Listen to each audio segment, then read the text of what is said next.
Swing low. O chariot swing coming for to carry me home. Swing low, sweet chariot.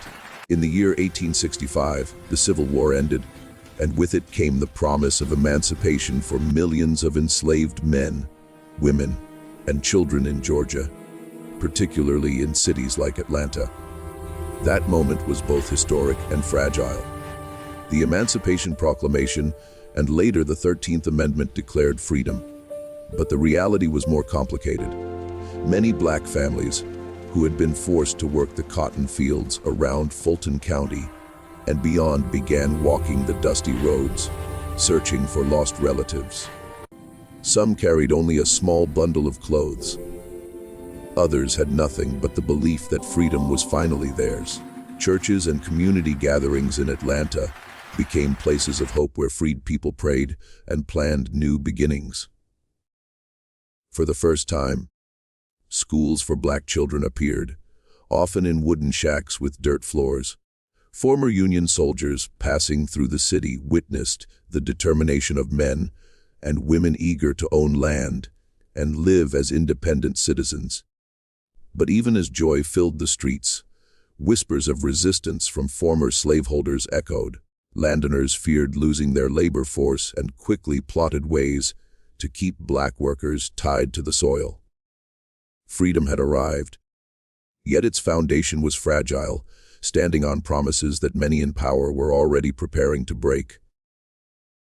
The fragile hope of newly freed men and women. By 1870, Atlanta was a city scarred by war but alive with new energy.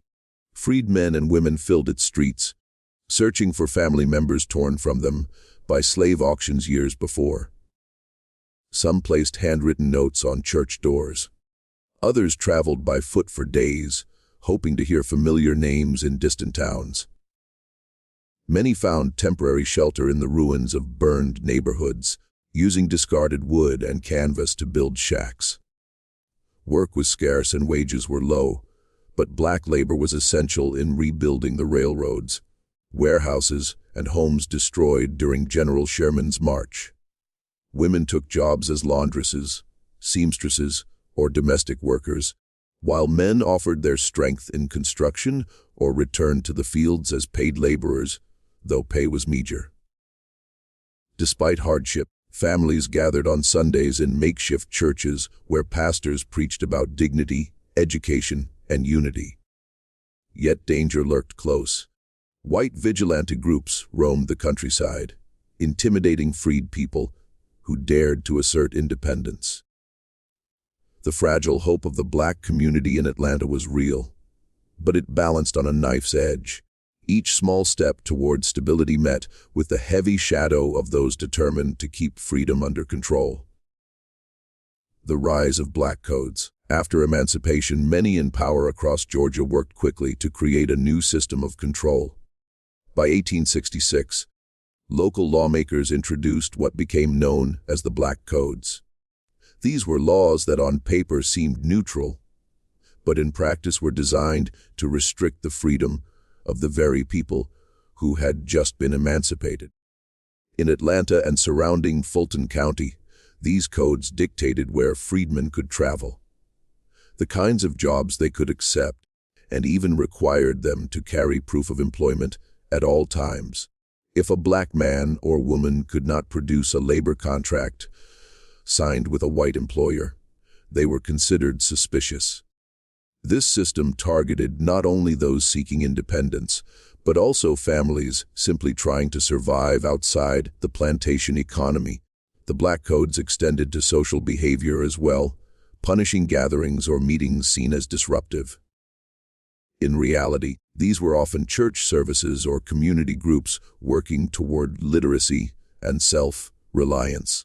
White landowners saw these laws as a way to push freed blacks back into dependency, while city officials enforced them harshly. The message was clear. Freedom was conditional and could be taken away with the stroke of a pen or the decision of a sheriff. Atlanta, a city trying to rebuild itself, became a place where the law was twisted to mirror the old order, ensuring that progress for freedmen remained limited and fragile. Introduction of vagrancy laws that criminalized unemployment. By 1870, one of the most dangerous tools of oppression in Atlanta was the enforcement of so-called vagrancy laws. These laws made it a crime to be unemployed, homeless, or merely walking the streets without written proof of labor. Police officers patrolled areas near Marietta Street, Decatur Street, and the bustling railroad yards, targeting freedmen who were between jobs or searching for family members. For black workers, the challenge was clear. Wages were low, opportunities were scarce, and many employers exploited them with unfair contracts. Yet, without papers proving steady employment, they risked immediate arrest. Courtrooms in Atlanta processed case after case, with judges imposing fines that most freed men could never pay. A man might be jailed simply for stopping to rest on a corner, or a woman detained for walking home after domestic work without a written pass. The law effectively turned freedom into a trap, criminalizing poverty and survival itself. Once inside the system, prisoners were no longer treated as citizens, but as commodities. These arrests filled jails and created a pipeline into convict leasing, where men, women, and even teenagers were sold back into labor. The vagrancy laws blurred the line between freedom and slavery, transforming Atlanta into a city where liberty was promised, but rarely honored for its black population. Local police and sheriffs targeted freed blacks, arresting them in large numbers under vague accusations. Before we continue with our story, if you're enjoying it, don't forget to subscribe to the channel so you won't miss the next real stories about slavery. Let's continue. In the months following the spread of vagrancy laws, law enforcement in Atlanta became one of the greatest threats to the newly freed population. Local police officers and sheriffs, many of them former Confederate soldiers, patrolled the streets with the authority to decide who was suspicious. Their targets were overwhelmingly black men and women. A freedman walking near the busy 5 Points crossroads without a work paper could be stopped, questioned, and taken to jail within minutes. Accusations were often vague: idleness, loitering, or even insolence. For many white officers, simply seeing a black person moving freely through the city was reason enough.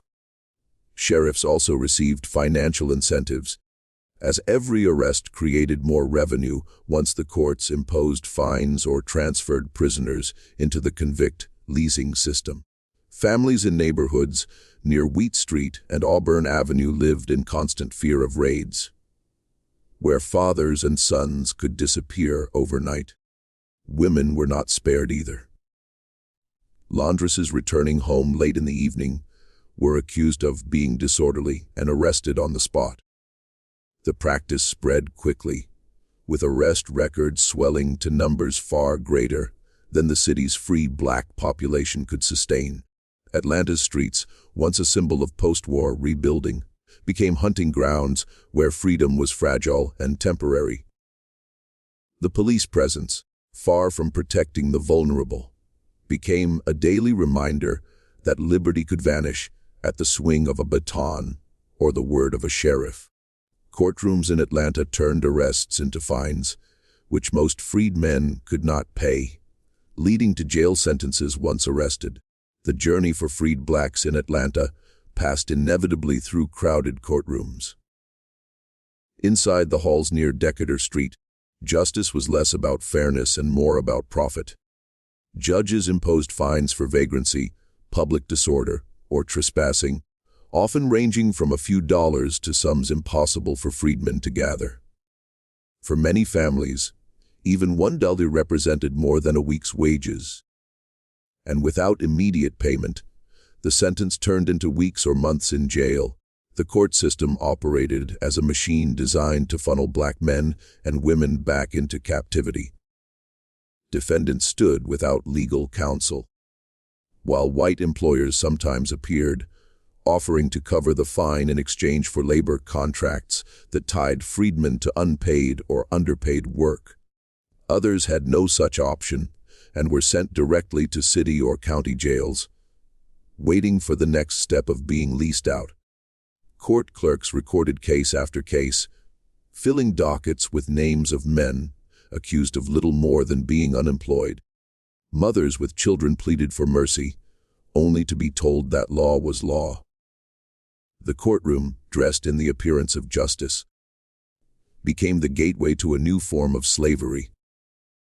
For the people of Atlanta's black community, the gavel striking wood was not the sound of order, but the sound of freedom slipping away once again. The practice of convict leasing. After sentencing in Atlanta's courts, freed blacks rarely remained in city jails for long. Instead, they entered the system of convict leasing, a practice that replaced the slave auction with a new and equally cruel transaction. Local authorities, including Fulton County officials, signed contracts with private companies, railroad corporations, and plantation owners, leasing out prisoners as laborers. These deals generated revenue for the city and county budgets, turning human suffering into financial gain. Men arrested for vagrancy might find themselves chained in groups of 20, marched under guard to railroad camps near Marietta or south toward Macon. Women too were leased, often to plantations outside Atlanta, forced to cook, clean, or pick cotton under brutal supervision. The conditions were harsher than slavery itself. With no long-term investment in their lives, companies treated leased convicts as disposable. Whipping, starvation, and exhaustion were common, and death rates soared. The sight of chained black men working on rail lines along Peters Street or hauling bricks for new warehouses reminded the community that emancipation had been betrayed. The leasing system stripped families apart once more, with fathers vanishing for years and never returning. For white authorities, convict leasing was efficient. It filled labor shortages, rebuilt Georgia's economy, and maintained white supremacy under the cover of legality. For black Atlantans, it was a bitter truth: freedom had been signed into law, but sold back into chains.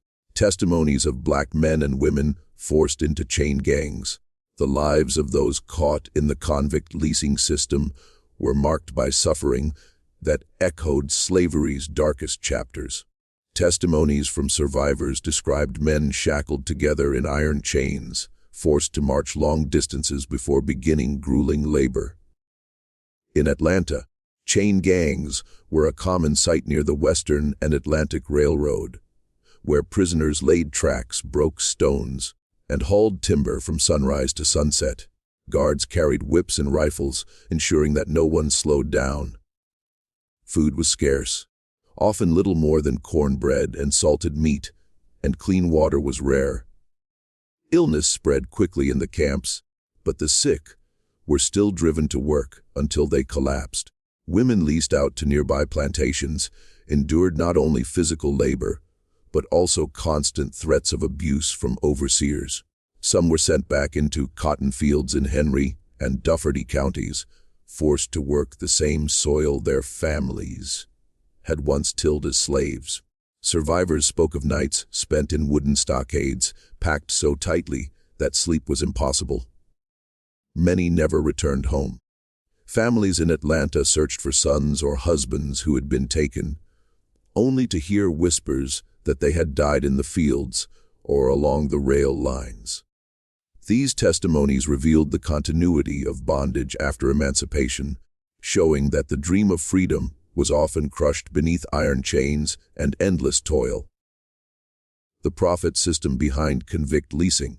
Convict leasing in Atlanta was not only a method of control, but also a highly profitable business. For every prisoner sent into labor, city and state governments received payments from private companies and plantation owners.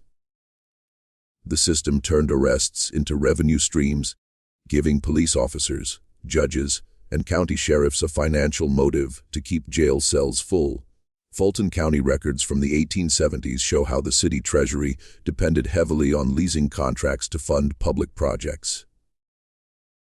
Railroad corporations, brick manufacturers, and lumber companies competed for contracts, eager to secure cheap and disposable labor. The economics were simple and cruel. While a free worker required wages, food, and housing, a leased convict cost almost nothing. The state provided the body, and the company used it until it was broken.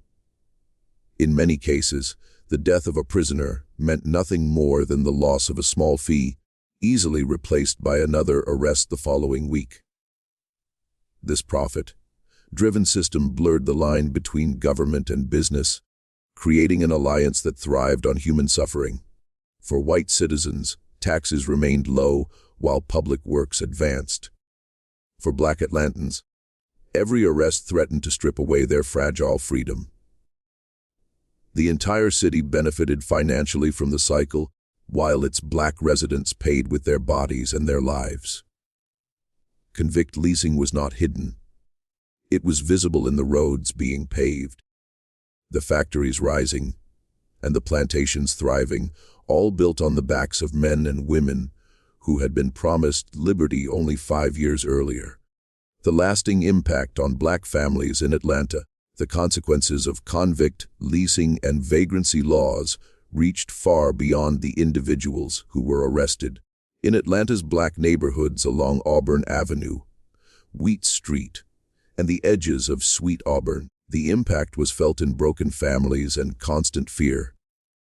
Fathers disappeared after sudden arrests, leaving wives and children without protection or income. Some never returned, lost to brutal labor camps or silent graves along the rail lines. Mothers, too, were caught in the system, leaving children to be raised by relatives or neighbors. The instability tore at the fabric of communities that had only just begun to rebuild after slavery. Fear became a daily companion. Parents warned their children not to linger on the streets, not to draw attention, and always to carry proof of work. Families avoided gatherings that might be mistaken for unlawful assemblies. Churches preached faith and resilience, but behind the hymns lingered worry about who might vanish next.